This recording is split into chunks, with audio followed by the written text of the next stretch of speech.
नमस्कार मित्रों, मैं आपका अरविंद पाठक आज आपको लेकर चल रहा हूँ बड़े ही शांत एवं लौकिक वातावरण में। जी हाँ, इसका मैं अभी स्थान का नाम भी बताऊँगा और ये कहाँ पे स्थित है इसको भी बताऊँगा, इसलिए वीडियो के लास्ट तक बने रहें।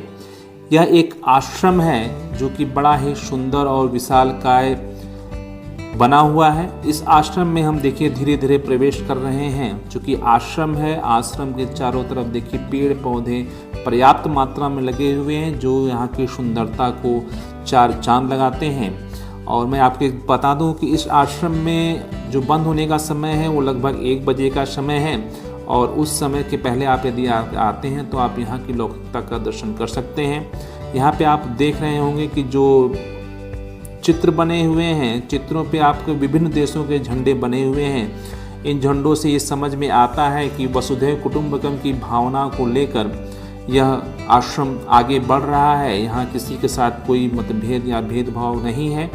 ये देखिए हम आश्रम के अंदर प्रवेश कर गए हैं। आश्रम के अंदर बहुत बड़ा पीपल का पेड़ है। ये देखिए 4 फ्लोर में ये आश्रम बना हुआ है। जी हाँ, देखिए ये गंगा नदी जो हमारी बनारस की है, ये गंगा नदी का विस्तृत किनारा है। सामने आप देख सकते हैं यह रामनगर का किला। जी हाँ, सामने घाट पुल से पहले से ही आपको टर्न करना होगा। टर्न करने के बाद लगभग 1 से 1.5 किलोमीटर पर आगे बढ़ने पर आप इस आश्रम में पहुंच सकते हैं। देखिए इस आश्रम के चारों तरफ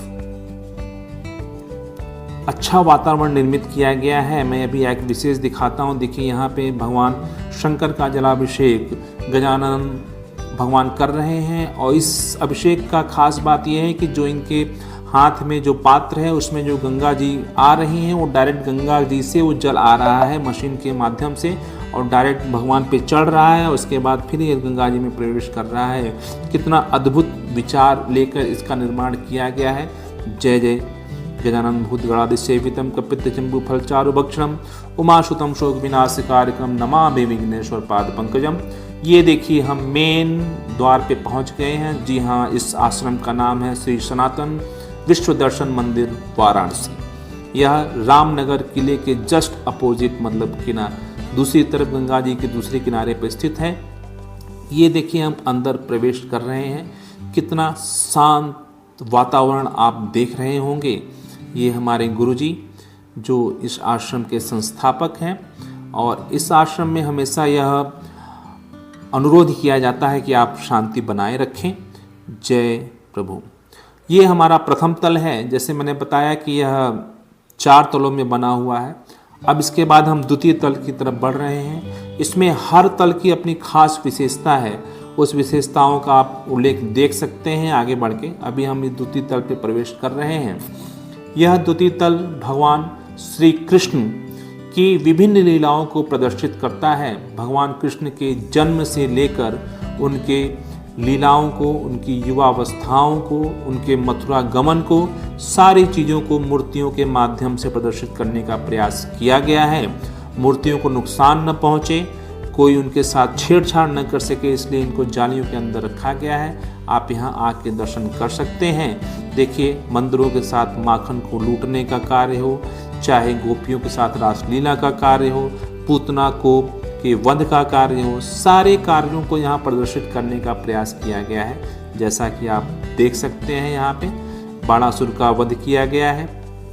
देखिए नागवासुकी जो है उनका वध जो हमारे तालाब में जो नाग का वध किया गया था, ये पर्वत उठाया गया है और भगवान कृष्ण के विभिन्न लीलाओं का यहाँ पे वर्णन किया गया है।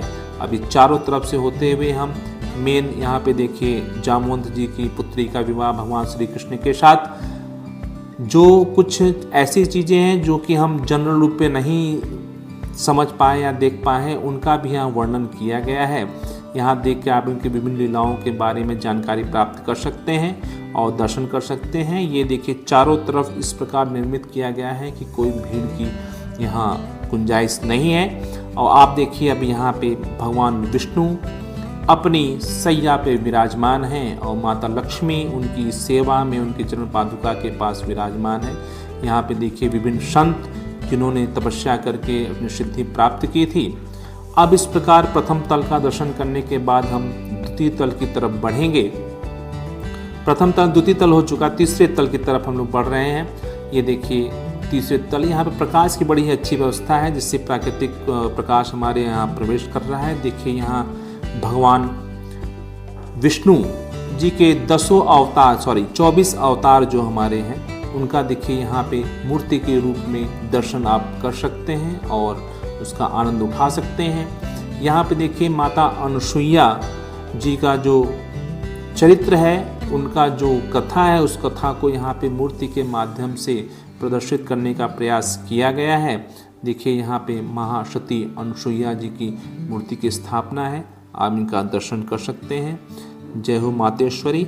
यह जो पतिव्रता स्त्रियों में इनकी विशेष गणना होती है। आप देख सकते हैं कि भगवान शंकर, विष्णु एवं ब्रह्मा जी तीनों को बाल रूप में परिवर्तित करके इन्होंने उनको भोजन कराया, जो कि कथा बहुत प्रचलित है, आप उसे जानते भी होंगे। अब देखिए यहाँ पे माता के विभिन्न रूपों का मूर्ति के रूप में स्थापित किया गया है, जिसका दर्शन करके आप अपने जीवन के सुखद अनुभव का आनंद ले सकते हैं। एक चीज़ मैं आपको और ख़ास दिखाना चाहूँगा, यहाँ पे आप देख सकते हैं यहाँ पे जो हिंदू देवी देवता हैं उनका तो मूर्तियाँ बनी हुई हैं। अब यहाँ पे आप देख सकते हैं विभिन्न धर्मों के जो भी आराध्य हैं उन आराध्यों का मूर्ति भी यहाँ पे स्थापित किया गया है।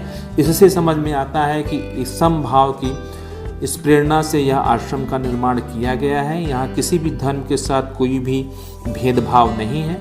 इस प्रकार अब हम चौथे तल की तरफ आगे बढ़ते हैं। यहाँ पे शोरगुल करने के लिए मना किया जाता है हमेशा। ये देखिए हम चौथे तल की तरफ बढ़ चुके हैं और यहाँ पे आने के बाद आप देख सकते हैं कि यहाँ गुफा का एक निर्माण किया गया है। कृत्रिम गुफा ही है। इस गुफा का निर्माण भी कितना सुंदर तरीके से किया गया है। इसके अंदर भी बहुत ही अलौकिकता है, जिसका दर्शन मैं आपको कराने का प्रयास करूंगा।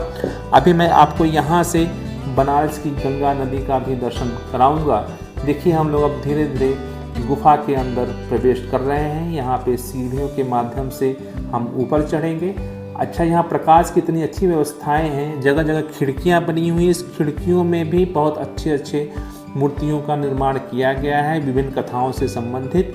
तो इसलिए आप जब भी यहाँ दर्शन करने आए तो इनको न भूलें। आप दूसरी तरफ से देख सकते हैं खिड़कियाँ बनी हुई हैं। प्रकाश प्राकृतिक रूप से इस गुफा के अंदर आ रहा है। किसी कृत्रिम प्रकाश की व्यवस्था करने की आवश्यकता ही नहीं महसूस होती है। अब आप देख सकते हैं इस तरह से हम और आगे बढ़ रहे हैं। अभी आगे और भी हमारे खिड़कियाँ मिलेंगी जहाँ से हम देख सकते हैं और भगवान के विभिन्न रूपों का दर्शन कर सकते हैं। अभी मैं आपको यहाँ से गंगा जी के विशालकाय रूप का भी दर्शन कराऊंगा। देखिए ये हमारा जो अगला मोड़ आ रहा है, यहाँ पे आप देख सकते हैं गंगा जी का नज़ारा। ये हम आश्रम के नीचे का दर्शन कर पा रहे हैं क्योंकि हम चौथे फ्लोर पे हैं इस समय। यहाँ पे देखिए फिर अगली खिड़की, यहाँ पे माँ काली जी का रुद्र रूप, जिसे भगवान शिव शंकर ने लेटकर उनके रुद्र रूप को शांत किया, और विभिन्न कथाओं से संबंधित यहाँ पे मूर्तियों का निर्माण है। अब यहाँ से आप गंगा जी की विशालतम भव्य रूप का दर्शन कर सकते हैं। इस प्रकार दर्शन करते हुए हम इस गुफा के दूसरे मुख द्वार से बाहर की तरफ निकल रहे हैं। देखिए कितना सुंदर गुफा है। यहाँ पे बच्चे काफ़ी एंजॉय करते हैं। और यहाँ पे देखिए अभी बीच में जो भगवान शिव शंकर जी का मूर्ति स्थापित की गई है, वो अपने पूरे परिवार के साथ यहाँ पे विराजमान है। मैं उनका भी दर्शन आपको कराने का प्रयास कर रहा हूँ। देखिए ओम श्री शानंद मानंद वने वसंतम आनंद कंदम हत पाप वृंदम वाराणसी नाथम नाथ नाथम श्री विश्वनाथम शरणम प्रपद्ये। ये देखिए भगवान शिव, माता पार्वती जब अपने पिता की यज्ञ में अपनी आहुति दे दी थी, उस क्रोध में माता को लेकर, उनके सबको लेकर विचलित कर रहे हैं, उसका भी यहाँ पे निर्माण किया गया है। इस प्रकार से इस आश्रम का जो लौकिक दर्शन था वो मैंने आपको कराने का प्रयास किया है। यहाँ से आप गंगा नदी का भव्य रूप भी देख सकती हैं और बनारस के रूप का सौंदर्य का आनंद ले सकते हैं। यहाँ पे अभी इसके नीचे हम लोग चलेंगे, वहाँ पे आप एक मंदिर है, उस मंदिर में भी बहुत अच्छी अच्छी मूर्तियों का निर्माण किया गया है, उसको भी आप देख सकते हैं। देखिए हम लोग नीचे आ गए हैं आश्रम के पास। यहाँ पे आप प्रकृति का आनंद लेना चाहते हैं तो आप देख सकते हैं थोड़ी दूर पे वहाँ पे एक छोटा सा जलकुंड बना हुआ है। उस जलकुंड में जो हंस हैं वो पानी का आनंद ले रहे हैं, बिल्कुल निर्भीक अवस्था में हैं। देखिए आप यहाँ से देख सकते हैं, उनको किसी का डर नहीं है, किसी का भय नहीं है, एकदम भय मुक्त वातावरण है, जो कि आश्रम की खास विशेषता होती है। उस विशेषता को आप देख सकते हैं। यहाँ पे बिल्कुल अद्भुत लौकिक आश्रम है। यहाँ पे जैसा मैंने बताया कि यहाँ आप 12 बजे के पहले आ जाएं तो इसका आनंद आप ले सकते हैं। सामने घाट पुल से पहले से ही जो रास्ता अंदर घुमा है वहाँ से 1.5 किलोमीटर की दूरी पे आप जा सकते हैं। देखिए यहाँ विभिन्न देशों के झंडे अलंकृत हैं। यहाँ पे पाकिस्तान, आपका बांग्लादेश, श्रीलंका, सभी देशों के झंडे हैं। यहाँ किसी के साथ कोई भेदभाव नहीं है। ये देखिए हम मंदिर के अंदर प्रवेश कर रहे हैं। इस मंदिर के अंदर भगवान शिव और माता के विभिन्न रूपों का दर्शन आप कर सकते हैं। ओम नमः शिवाय। ब्रह्मा मुरारे सुराचित लिंगम, निर्मल भाषित शोभित लिंगम, जन्मजा दुख विनाशक लिंगम, तत्प्रणमामि महाशिवलिंगम, तत्प्रणमामि महाशिवलिंगम। ओम नमः शिवाय। देखिए माता पार्वती के साथ भगवान शिव विराजमान हैं यहाँ पे। और चूँकि यहाँ पे जालियाँ से लगाई गई हैं कि उन मूर्तियों को कोई क्षति न पहुँच सके। आप बगल में देख सकते हैं माँ गायत्री। ओम भूर्भुवस्सुवः तत्सवितुर्वरेण्यं भर्गो देवस्य धीमहि धियो यो नः प्रचोदयात्। कितना सुंदर एवं मनोरम मूर्ति बनी हुई है, जिसे देखकर मन में श्रद्धा उमड़ पड़ती है और माता के चरणों में अपना जीवन धन्य करने का मन करता है। देखिए वो माई माता जी, माता के विभिन्न रूपों का दर्शन आप यहाँ कर सकते हैं। यहाँ पे ऊपर में भी देखिए माता अपने 9 रूप में विराजमान है, जिसका आप दर्शन लौकिक कर सकते हैं। इस प्रकार इस आश्रम की लौकिकता का दर्शन आप कर चुके हैं और धीरे धीरे हम बाहर की तरफ प्रवेश करेंगे। और यह जिन लोगों ने अभी इस चैनल को सब्सक्राइब नहीं किया है प्लीज़ सब्सक्राइब करें। मैं और भी ऐसे वीडियो लेकर आप तक आता रहूँगा। तब तक जय श्री राम, जय श्री राम।